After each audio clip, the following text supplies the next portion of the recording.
Hello बच्चों, आज हम देखेंगे आपकी क्लास 10th में 2025 में जो सप्लीमेंट्री एग्ज़ाम होता है। जो बच्चे रह जाते हैं 2025 के फाइनल एग्ज़ाम में, जिनका नंबर नहीं आता, तो एग्ज़ाम होता है सप्लीमेंट्री एग्ज़ाम, आप सभी जानते हो।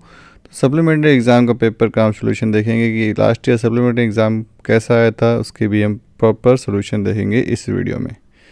तो मेरे बच्चों, पहले मैं दिखा देता हूँ, मैंने आपके लिए सोल्यूशन कर लिया है। Class 10 2025 supplementary complete paper solution हम देखेंगे ऑटोमोटिव का। ठीक है मेरे बच्चा। तो बच्चों, स्टार्ट करने से पहले अगर आपने ये वीडियो लाइक नहीं किया है तो वीडियो को लाइक और चैनल को सब्सक्राइब करना ना भूलिए, क्योंकि बच्चों आपके लिए वीडियो लेके आता हूँ, प्रश्न को सॉल्व करता हूँ, फिर वीडियो बनाता हूँ। तो बच्चों, एक वीडियो बनाने में मेरे कम से कम बता रहा हूँ बच्चों, 4 से 5 घंटे लगते हैं। पहले सोल्यूशन करो, फिर वीडियो बनाओ। तो आपका भी एक फ़र्ज़ बनता है कि आप इस वीडियो को ज़्यादा से ज़्यादा लाइक करें और ज़्यादा से ज़्यादा शेयर करें। ओके मेरे बच्चा। अब बिना कुछ हम देर किए स्टार्ट करते हैं पहले प्रश्न के साथ। निम्नलिखित में से कौन सा संचार, जिसे कम्युनिकेशन कहते हैं हम, प्रक्रिया का हिस्सा नहीं है? कौन सा नहीं है? संप्रेषित करना ये तो है, सुनना ये भी है, प्रतिक्रिया ये भी है संचार का हिस्सा, लेखन जो है वो आपके संचार का हिस्सा नहीं है। चलें आगे। अगला प्रश्न है, किस प्रकार का संचार चित्रों के माध्यम से सूचनाओं का आदान प्रदान करता है? चित्रों के माध्यम से सूचनाओं का आदान प्रदान, जिसे ये आता है आपके लिखित संचार हो सकता है, दृश्य हो सकता है, या मौखिक हो सकता है, या अमौखिक। तो बच्चों, चित्रों के माध्यम से जो संचार होगा वो होगा आपके दृश्य संचार, जिसे हम विजुअल कम्युनिकेशन के नाम से भी जानते हैं। प्रश्न नंबर 3, तनाव को किस रूप में परिभाषित किया गया?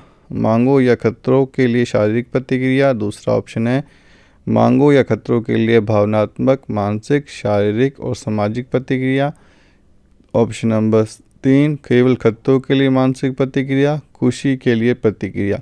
तो बच्चों, ये आपके आंसर होगा मांगों या खतरों के लिए भावनात्मक, मानसिक, शारीरिक और सामाजिक प्रतिक्रिया। प्रश्न नंबर 4, निम्नलिखित में से कौन प्रभावी समय प्रबंधन का जड़ नहीं है? नहीं पूछा है बच्चों। जितना प्रश्न आप ध्यान से पढ़ोगे उतना आप आंसर की तरफ अग्रसर होगे, आगे बढ़ोगे। तो ऑप्शन है व्यवस्थित करें, प्राथमिकता दें, नियंत्रण करें या विलंब करें। नहीं पूछा है तो आप उसमें दोगे विलंब करें, ये आपके हिस्सा नहीं है समय प्रबंधन का। प्रश्न नंबर 5, आईसीटी का अर्थ क्या है? सूचना या संचार प्रौद्योगिकी, इंटरनेट या कंप्यूटर प्रौद्योगिकी, सूचना या कोडिंग प्रौद्योगिकी या एकीकृत संचार उपकरण। तो बच्चों, आईसीटी का अर्थ है सूचना और संचार प्रौद्योगिकी। चलें अब आगे बच्चा। प्रश्न नंबर 6, कंप्यूटर में सबसे महत्वपूर्ण सॉफ्टवेयर क्या है? Antivirus, operating system, word processor, web browser. Computer में जो सबसे महत्वपूर्ण पूछा जाता है तो आपका होगा ऑपरेटिंग सिस्टम। ठीक है मेरे बच्चा। इसके बिना आप कंप्यूटर चला ही नहीं सकते, जिसे हम विंडो के नाम से भी जानते हैं, इसे सिस्टम सॉफ्टवेयर के नाम से भी जाना जाता है। इसके अंदर आते हैं आपके विंडोज़, लाइनक्स, उबंटू, मैकबुक, जो भी इसके ऑपरेटिंग सिस्टम है। प्रश्न नंबर 7, उद्यमिता के बारे में एक सामान्य मिथक क्या है? उद्यमिता जन्मजात होते ही बनाए नहीं जाते, उद्यमी समस्याओं को हल करते हैं, उद्यमी नौकरी पैदा करते हैं, उद्यमी जोखिम उठाते हैं।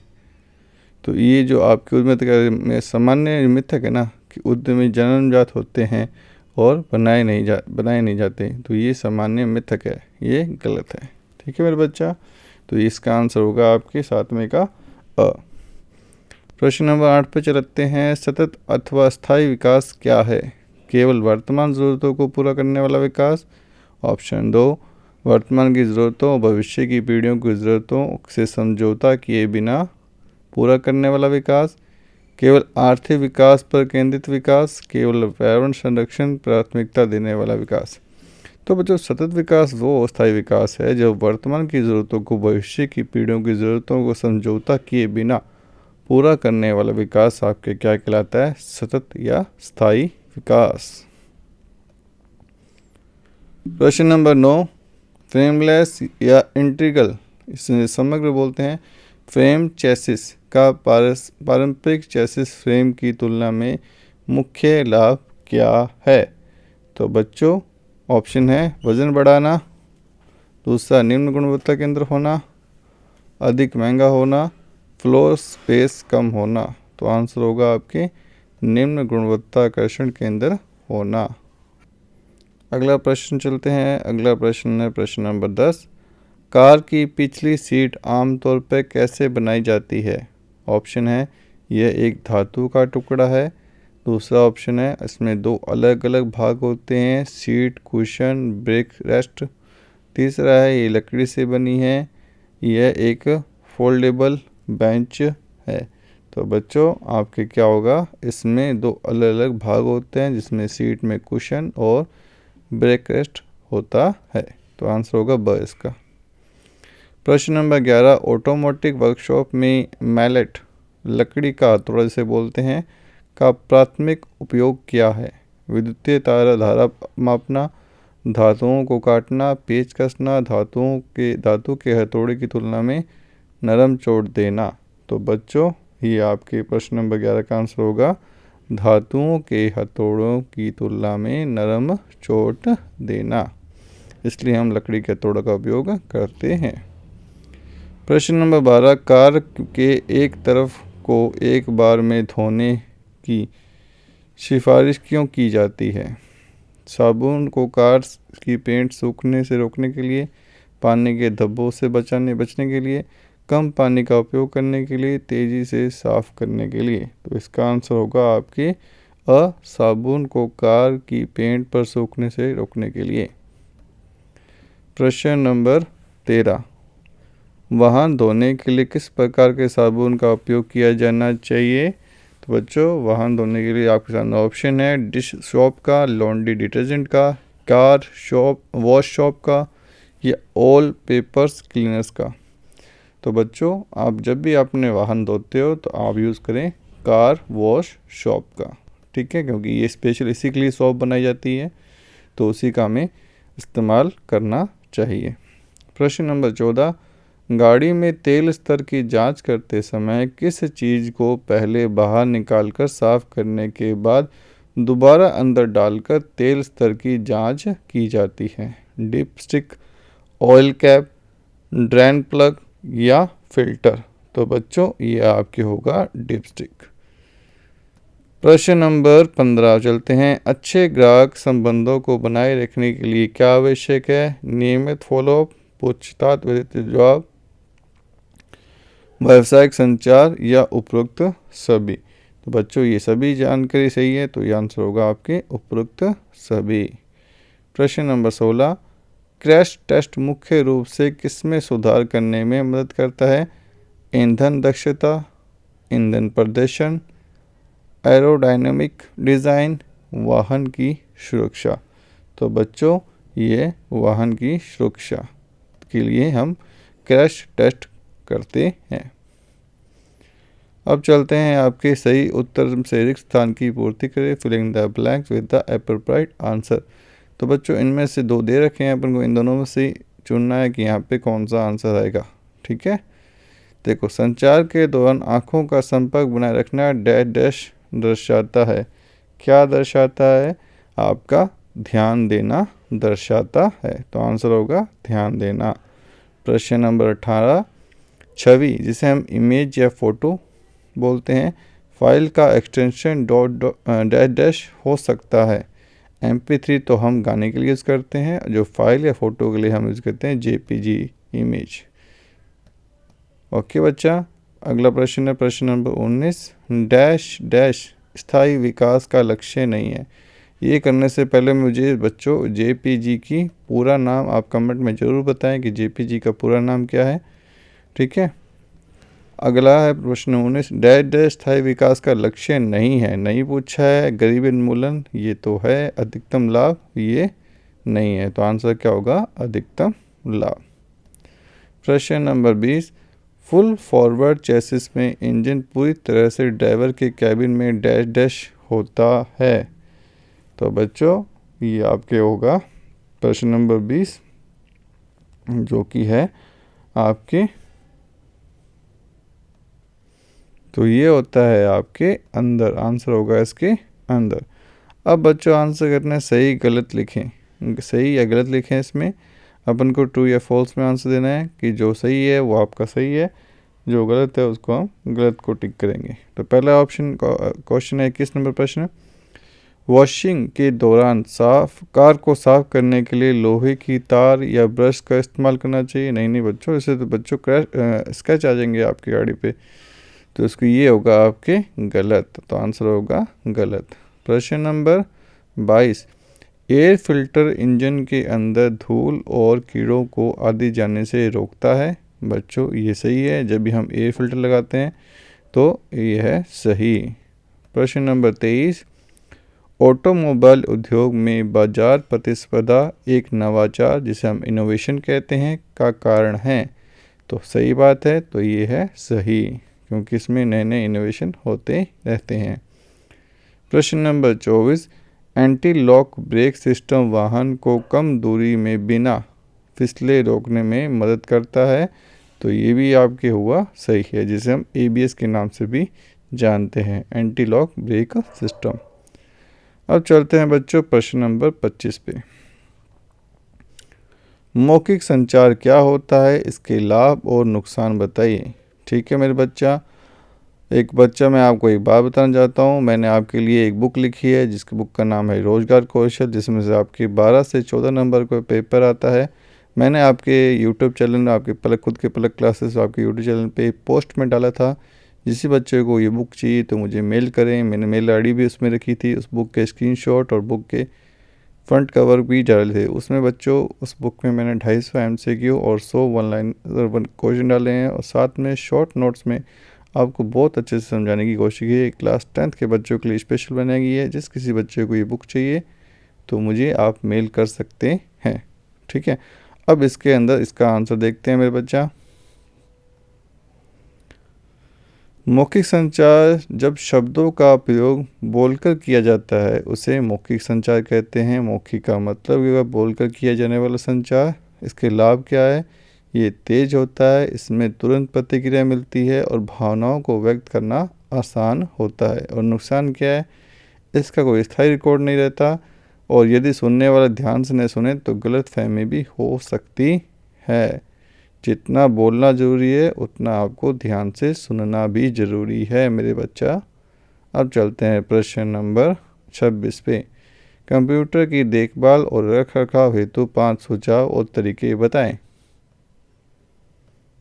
तो देखो, कंप्यूटर में देखभाल रखरखाव हेतु 5 सुझाव और तरीके हैं। कीबोर्ड को स्क्रीन को नियमित रूप से साफ रखें, कंप्यूटर के पास खाना पीना न रखें, एंटीवायरस सॉफ्टवेयर का उपयोग करें, कंप्यूटर को हमेशा सही तरीके से शट डाउन करें, हार्ड डिस्क में पर्याप्त खाली जगह रखें और अनावश्यक फाइलें हटाएं। ओके मेरे बच्चा, अब चलते हैं प्रश्न नंबर अगले पे। 27 नंबर प्रश्न क्या कह रहा है, एक योग्य उद्यमी में क्या क्या गुण होने चाहिए। योग्य बोल दो, सफल उद्यमी बोल दो, प्रश्न को घुमा के लैंग्वेज चेंज करके प्रश्न वही पूछा जाता है बच्चों। तो आप ऐसे ही पढ़ सकते हो एक सफल उद्यमी के क्या क्या गुण होते हैं, तो वो भी आप इसमें आंसर लिख सकते हो। तो देखो, जो योग्य उद्यमी कह दो ये सफल उद्यमी, उसमें क्या होता है, आत्मविश्वास, उसे खुद पे भरोसा होना चाहिए कि वह काम कर सकता है। जैसे आपको एग्ज़ाम पास करना है तो आपको खुद पे भरोसा करना होगा। जोखिम लेने की क्षमता, व्यापार में रिस्क उठाने का साहस, नवाचार जिसे इनोवेशन बोलते हैं, कुछ नया करने की सोच, धैर्य, असफलता से न घबराए, नेतृत्व क्षमता, टीम को साथ लेकर चलना, ये है। प्रश्न नंबर चलते हैं अगले पे।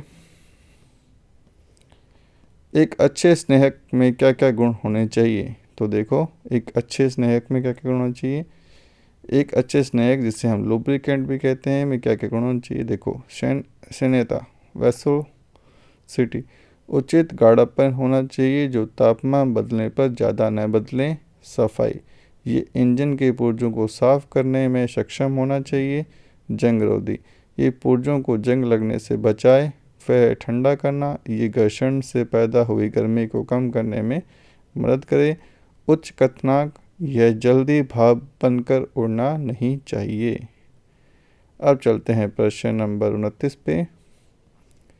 विभिन्न प्रकार के हथौड़ों का सचित्र वर्णन कीजिए।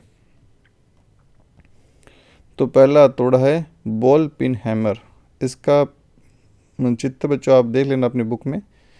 बॉल पिन हैमर, इसका एक सिरा गोल होता है और जो धातु को आकार देने के लिए रेवेटिंग के लिए उपयोग होता है।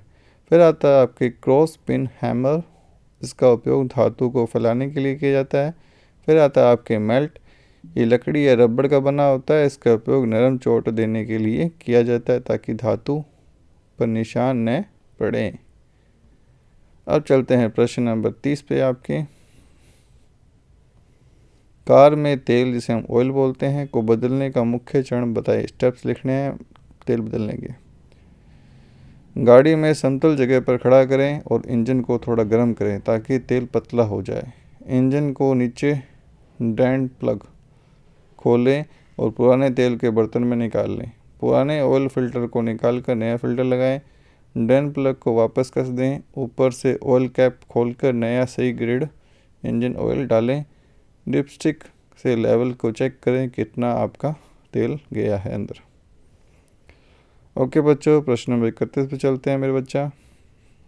ऑटोमोबाइल बिक्री केंद्र पर सेल्स पर्सन की कुछ महत्वपूर्ण कार्यों का उल्लेख कीजिए।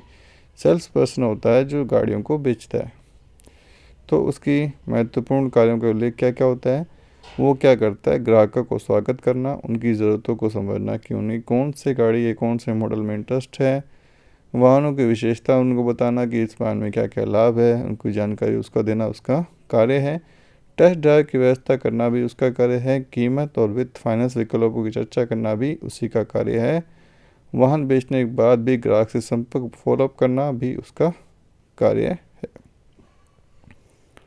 अब चलते हैं प्रश्न नंबर 32 पे। वाहन की सुरक्षा को बढ़ाने के लिए किन्हीं दो तकनीकों को समझाइए। तो वाहन की सुरक्षा बढ़ाने के लिए किन्हीं दो तकनीकों को समझाइए। तो पहला है आपके ABS, जिसे हम एंटी लॉक ब्रेकिंग सिस्टम बोलते हैं, जो हम पढ़ के आए थे। फिर एयर बैग, जो भी सुरक्षा करते हैं दुर्घटना के समय, ये एयर बैग खुल जाते हैं। या पहले हम देखते हैं ABS, anti lock braking system. ये अचानक ब्रेक लगाने पर पहिए को लॉक होने या जाम होने से रोकता है, जिससे गाड़ी फिसलती नहीं है और ड्राइवर का स्टीयरिंग पर नियंत्रण बना रहता है। फिर आता है एयरबैग्स। दुर्घटना की स्थिति में ये गुब्बारे की तरह फूल जाते हैं और यात्री को डैशबोर्ड या स्टीयरिंग से टकराने से बचाते हैं। अब चलते हैं प्रश्न नंबर 33 पर। ईंधन प्रदाय प्रणालियों के विभिन्न प्रकार का विस्तृत वर्णन कीजिए। तो कर लेते हैं। ईंधन आपूर्ति प्रणाली का मुख्य सही मात्रा में ईंधन को इंजन के सिलेंडर तक पहुंचाना है। इसके मुख्य प्रकार निम्नलिखित हैं। पहला है गुरुत्वाकर्षण, जिसे हम ग्रेविटी फीड सिस्टम बोलते हैं। इसमें ईंधन टैंक इंजन से ऊपर स्थित होता है, जैसे कि मोटरसाइकिल में। गुरुत्वाकर्षण बल के कारण पेट्रोल अपने आप कार्बोरेटर तक पहुंचता है। अगला है पंप प्रणाली, पंप फीड सिस्टम। इसमें ईंधन टैंक के स्तर से नीचे होता है, जैसे कारों में। एक फ्यूल पंप का उपयोग करके टैंक से पेट्रोल डीजल खींचा जाता है और इंजन तक पहुंचाया जाता है। फिर आता है फ्यूल इंजेक्शन प्रणाली। ये आधुनिक कारों में उपयोग होती है। इसमें इंजेक्टर का उपयोग करके ईंधन को सीधा हवा में प्रवाह में ये सिलेंडर के अंदर उच्च दबाव पर स्प्रे किया जाता है। उदाहरण के लिए MPFI पेट्रोल के लिए और CRDI डीजल के लिए होता है। अब चलते हैं इसी के अथवा में एक प्रश्न और है। ऑटोमोबाइल इंजन को किन किन आधार पर वर्गीकरण किया जाता है, विस्तार से बताएं। देखो, ऑटोमोबाइल इंजन में किन के आधार पर वर्गीकरण किया जाता है, विस्तार से बताएं। तो सिलेंडरों की संख्या के आधार पर पहला, तो फिर ईंधन के आधार पर, फिर सिलेंडरों की व्यवस्था के आधार पर, फिर कूलिंग सिस्टम के आधार पर और स्ट्रोक की संख्या के आधार पर। तो बच्चों ये इंपॉर्टेंट क्वेश्चन हो सकता है जो आपके एग्जाम में आज आपको देखने को मिले इस बारी। तो देखो, सिलेंडरों की संख्या के आधार पर सिंगल सिलेंडर जैसे बाइक और मल्टी सिलेंडर से कारें 3, 4, 6 सिलेंडर की होती हैं। और फिर है आपके ईंधन के आधार पर वर्गीकरण, petrol engine, diesel engine, CNG engine, electric motor. फिर होता है सिलेंडरों की व्यवस्था के आधार पर इनलाइन इंजन सीधी रेखा में, वी टाइप इंजन V आकार में और रेडियल इंजन। फिर आता है कूलिंग सिस्टम के आधार पर एयर कूल्ड, हवा में ठंडे होने वाले, वाटर कूल्ड, पानी कूलेंट से ठंडे होने वाले, स्टॉक की व्यवस्था के आधार पर two stroke engine, four stroke engine. ठीक है, तो ये बच्चों आपकी हुआ प्रश्न नंबर 33। अब चलते हैं, अथवा वाला प्रश्न भी हो गया। अब प्रश्न नंबर 34 पे चलते हैं। किन्हीं 3 हस्त औजारों और उपकरणों का सचित्र वर्णन करते हुए उनकी बनावट और इस्तेमाल को समझाइए। तो देखो, कोई भी देख सकते हो आप। मैंने यहाँ पे आपके स्पैनर लिखा है, पेचकस लिखा है और आपकी एक प्लायर लिखा है। तो हम इनके बारे में पढ़ेंगे। पहला है आपके स्पैनर। स्पैनर देखो क्या होता है, बनावट व धातु का बना होता है। इसके चारों ओर नट बोल्ट पकड़ने के लिए खांचे होते हैं, जिसे ओपन एंड रिंग स्पैनर बोलते हैं। उपयोग नट और बोल्ट कसने या ढीला करने के लिए। तो मैं आपको दिखाता हूँ, ये वाला जो फर्स्ट आपको दिख रहा है इमेज में, इसको बोलते हैं स्पैनर। ठीक है मेरे बच्चा, इसको अपने नट बोल्ट खोलने के लिए, कसने के लिए यूज़ करते हैं। आप के सभी घरों में देखा होगा आपने, कभी ना कहीं देखा होगा, इसको बोलते हैं स्पैनर। नेक्स्ट आता है पेचकस, जैसे हम स्क्रू ड्राइवर बोलते हैं। ये आपके जो पेचकस है इसको स्क्रू ड्राइवर बोलते हैं, क्योंकि ये स्क्रू को कसता है। ठीक है, बनावट में देखो, बनावट में इसमें एक हैंडल, एक लंबी धातु की छड़ होती है जिसका सिरा चपटा, फ्लैट और क्रॉस फिलिप्स होता है।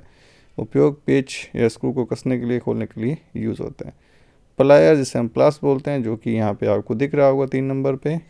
इसमें बनावट और जबड़े के यानी जो को 2 हैंडल होते हैं, आप जो से देखते हो तो ये जैसे दांत होते हैं इनकी, जैसे उसको जैसे ओपन करते हो तो इनके दांत आपको दिखते हो, तो ये जबड़े का जैसे दिखता है। उपयोग तारों को पकड़ने के लिए, मोड़ने के लिए और काटने के लिए हम यूज़ करते हैं। अब चलते हैं प्रश्न नंबर 35 पे। प्रश्न नंबर 35 क्या कह रहा है? पुराने वायु एयर फिल्टर को बदलना क्यों आवश्यक होता है? इसको बदलने के सभी चरणों का विस्तार से बताएं।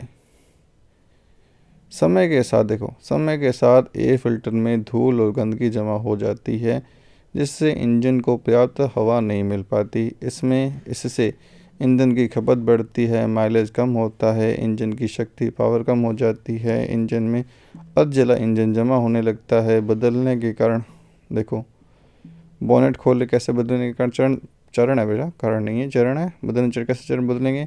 बोनेट खोलें, गाड़ी का बोनेट खोलें और एयर फिल्टर बॉक्स, जैसे आमतौर पर काले रंग का प्लास्टिक बॉक्स होता है, उसको ढूंढें। फिर क्लिप्स खोलें, बॉक्स को ढकने या पकड़ने के लिए क्लिप्स या पेच को ढीला करें।